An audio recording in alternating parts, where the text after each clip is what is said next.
Hi, my name is Kelly Morales, and today I'll be discussing the difference between monopolies and competition.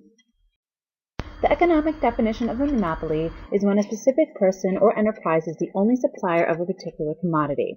Monopolies are thus characterized by a lack of competition to produce the good or service and a lack of viable substitute goods.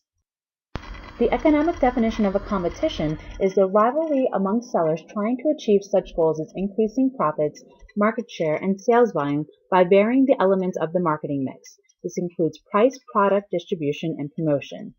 Merriam-Webster defines competition in business as the effort of two or more parties acting independently to secure the business of a third party by offering the most favorable terms.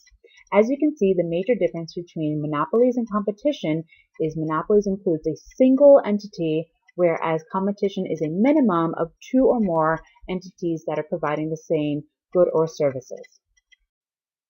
There are some benefits to a monopoly, even though the major issue is that there's only one company providing a set price and supply of a product.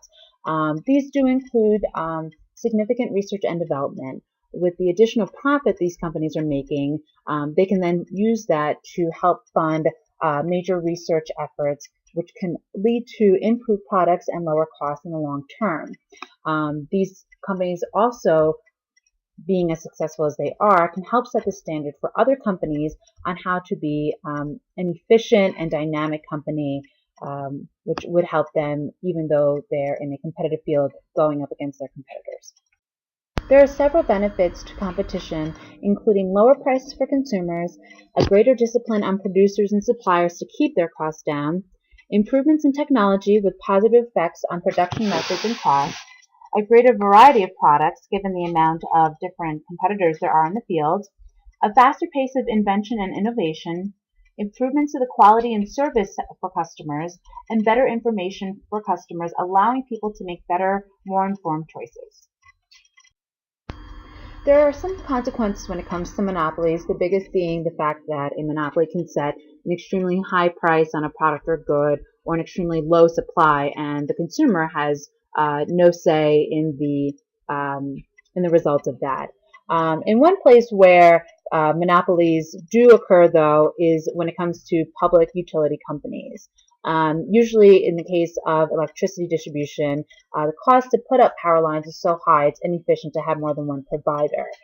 When it comes to this, usually a local or national government will also step in to help regulate the pricing so that all of the people in a specific area are not impacted when a utility provider decides to raise prices or reduce the supply for their consumers.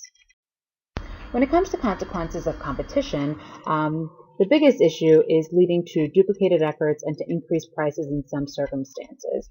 Oftentimes, you may see several companies that are providing a certain product, and there may be an oversupply of these in the field, which is then leading to lower prices and lower profits for these companies. So usually that is the biggest issue when it comes to competition. It could also lead to price wars and things along those lines, which would then result in even higher prices for the consumer.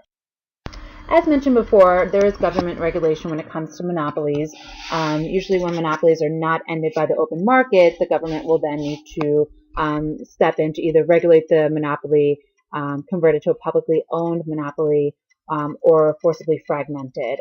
Oftentimes you'll see the government stepping in to help regulate when major companies want to combine into a potential monopoly, and they'll go ahead and stop that before it starts. Here are some additional resources where you might find some information beneficial to help better understand the difference between monopolies and competition in the field of economics.